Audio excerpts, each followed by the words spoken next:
கணவனை மத்துக்கட்டையை வைத்தே முடித்த மனைவி.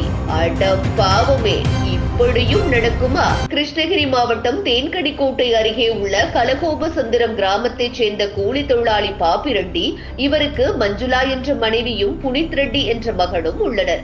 மது குடிக்கும் பழக்கம் உள்ள பாப்பிரெட்டி அவ்வப்போது குடித்துவிட்டு மனைவியிடம் தகராறு செய்வதை வழக்கமாக கொண்டுள்ளார்.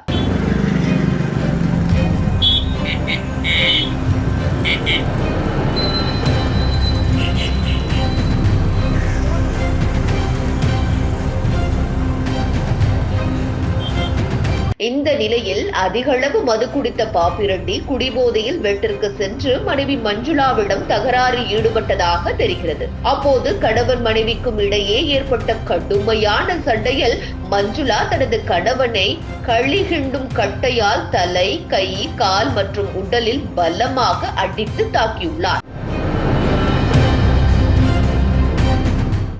இதில் பாப்பிரெட்டிக்கு உடலில் இரத்த காயங்கள் ஏற்பட்டு அவர் சம்பவ இடத்திலேயே பரிதாபமாக உயிரிழந்துள்ளார். இது குறித்து தகவல் அறிந்த தேன்கனிக்கோட்டை போலீசார் சம்பவ இடத்திற்கு சென்று கொலை குறித்து விசாரணை நடத்தினர். இதனை அடுத்து போலீசார் பாப்பிரெட்டியின் உடலை கைப்பற்றி பிரேத பரிசோதனைக்காக தேன்கனிக்கோட்டை அரசு மருத்துவமனைக்கு அனுப்பி வைத்தனர். கணவனை அடித்து கொலை செய்த குற்றத்திற்காக மனைவி மஞ்சுளாவை போலீசார் கைது செய்தனர். இந்த சம்பவம் அந்த பகுதியில் பெரும் பரபரப்பை ஏற்படுத்தி இருக்கிறது.